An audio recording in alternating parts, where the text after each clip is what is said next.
his black and white cat. Early in the morning, just as day is dawning, he picks up all the post bags in his van. Postman Pat, Postman Pat, Postman Pat, and his black and white cat.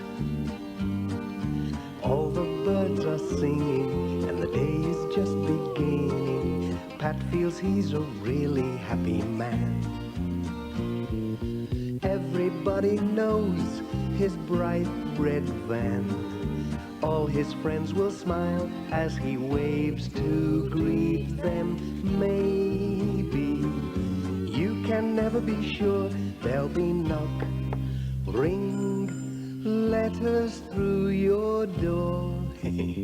Postman Pat, Postman Pat, Postman Pat, and his black and white cat.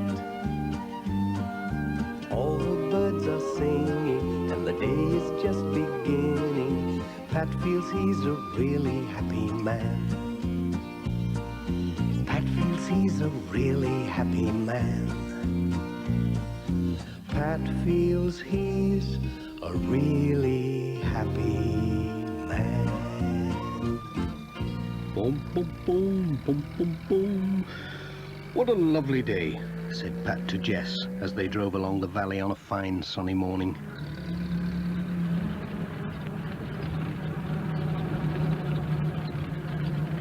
They came into the village and stopped at the post office as they did every day to collect the letters.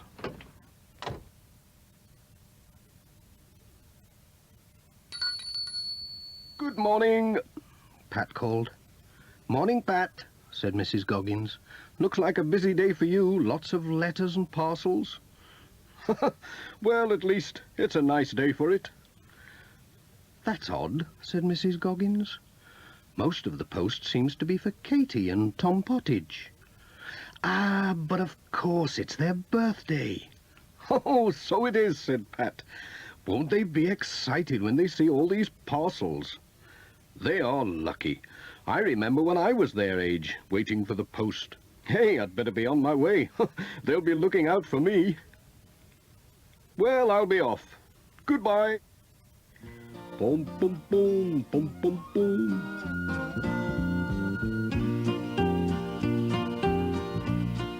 Pat was on his way.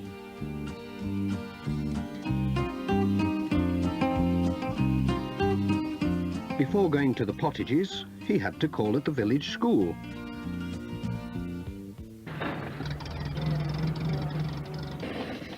Some of the children had arrived early and were playing in the schoolyard. Bill Thompson came running up to take care of the letters till the headmaster came. He always did that because he was the oldest. Oh dear, right in a puddle.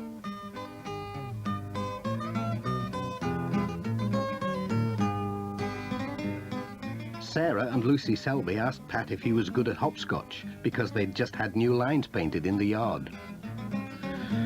Well, it's a long time since I played, said Pat, but I'll have a go.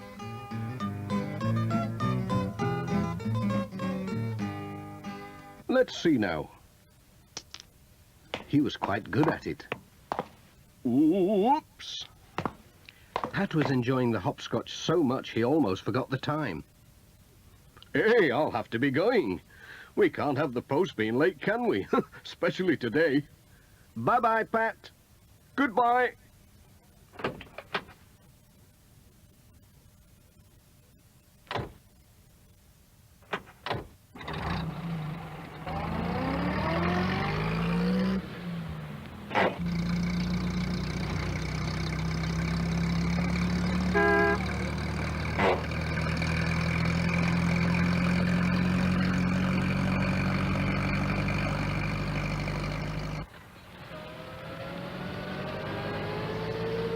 Pat turned in at Greendale Farm. Katie and Tom saw him coming and ran to meet him. They were so excited they couldn't wait to see what Pat had brought them. They're twins, you see, so it was a double birthday. Pat wished them a happy birthday, then took a letter to their mother.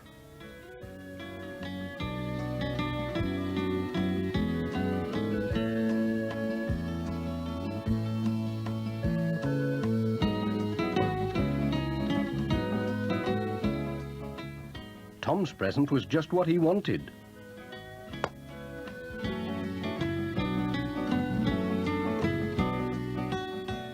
But Katie didn't seem very pleased with hers. "What's up with Katie?" asked Pat. "She's wrong side out today," said Mrs. Pottage. "She's lost Sarah Ann." "Sarah Ann? Is that the little doll she takes to school?" "She takes it everywhere. She's lost without it. I don't know what we'll do if it doesn't turn up." "Oh, it's sure to turn up somewhere." "Trouble is, it could be anywhere. We went to see Aunt Alice yesterday and called at lots of places. She could have left it anywhere." "Don't worry, I'll look for Sarah Ann," said Pat. "I might come across her. I'm good at finding things, you know." "We'll get her smiling again, you'll see. Cheerio." "Come on, Jess. We've work to do."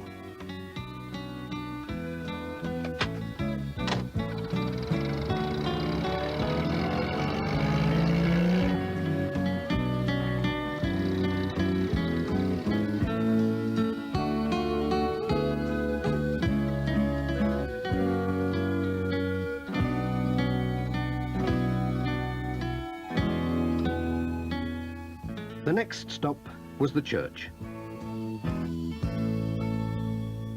The Reverend Timms heard Pat's van coming. There was a card from Cousin Joan on holiday in Mallorca. Pat told him about Katie's lost doll.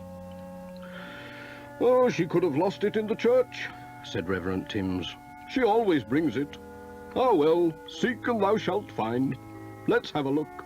Mind your head."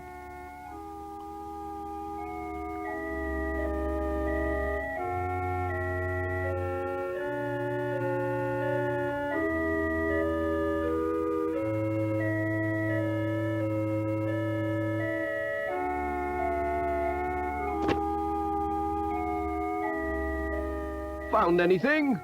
called Pat.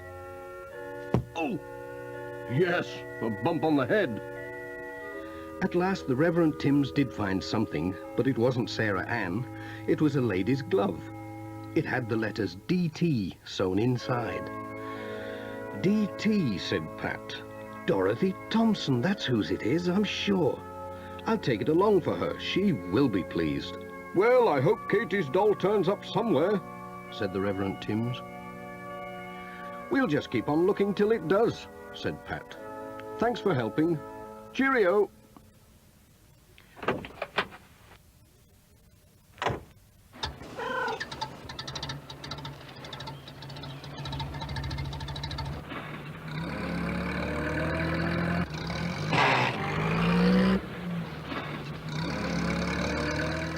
When Pat and Jess arrived at Thompson Ground, Mrs. Thompson was out with a basket, collecting the eggs.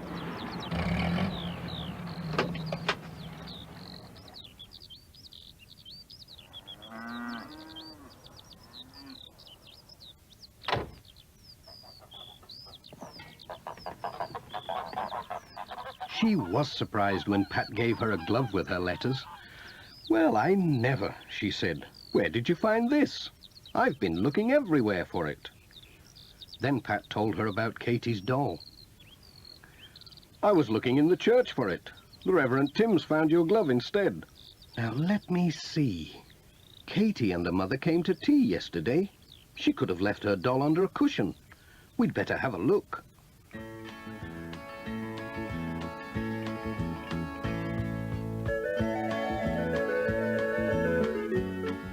They searched everywhere. Mrs. Thompson found something, but it wasn't a doll. It was a penknife. "Hey, that looks like Ted Glenn's knife." "Goodness knows when he left it here," said Mrs. Thompson. "Would you take it along for him? He will be pleased to have it back." "Yes, I'll take it."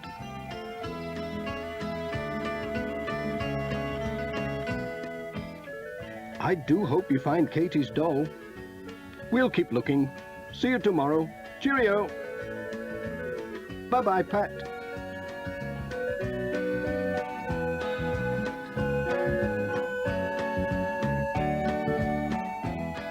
"What a day," said Pat to Jess.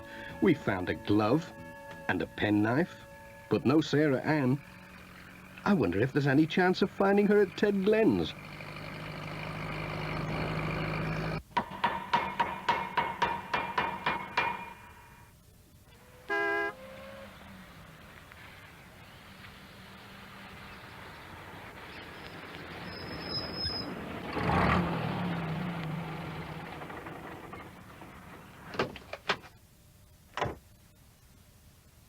Ted Glen was delighted to see his knife. He couldn't guess where Pat had found it. When Pat told him about Katie's lost doll, Ted said, "Hey, she was here yesterday with her mother. They brought a lamp to repair." So they went to look in Ted's workshop.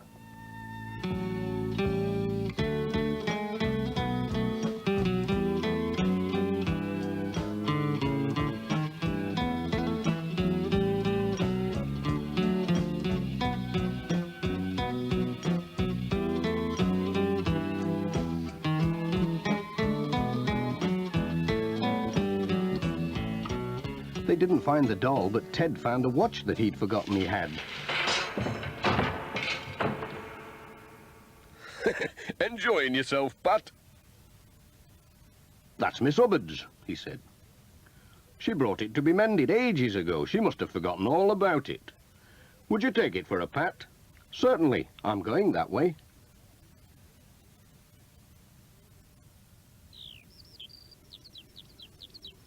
"I hope you find the lassie's doll," said Ted.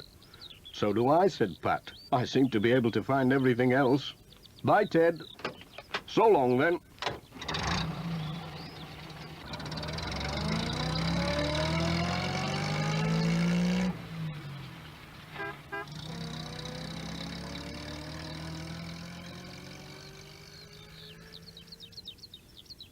Miss Hubbard was shopping at Sam's mobile shop, whilst Sam was enjoying a cup of tea. Miss Hubbard was surprised to see Pat, and even more surprised to see her watch. Pat told them all about Katie's lost doll, but they hadn't seen it. "Poor Katie," said Pat, "and on her birthday too." "I know. I'll take her a box of chocolates. That'll cheer her up." "Aha! Sarah Ann. So that's where you've been hiding all this time." "It's Katie's doll," said Pat. "I found her when I wasn't looking for her, sitting behind the chocolates." Sam was amazed. That child gets everywhere. "I'll take the chocolates anyway," said Pat. "They'll make a nice birthday present." "Cheerio."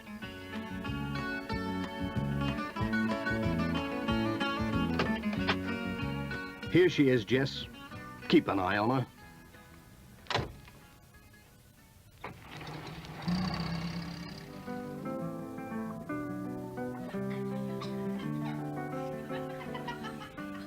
When Pat arrived at the twins' party with Sarah Ann and the chocolates, Katie gave a big smile, the first that day.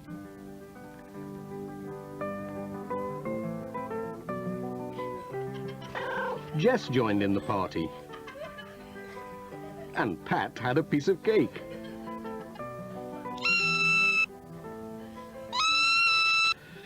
"Delicious," said Pat, "but it's time we were off."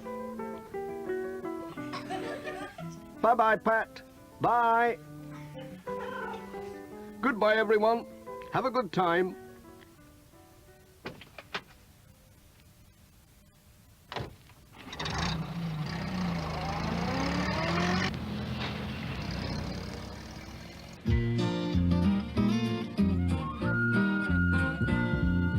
Postman Pat, Postman Pat, Postman Pat, and his black and white cat. Boom, boom, boom, boom, boom, boom, dee-dum, dum, dee-dum, boom.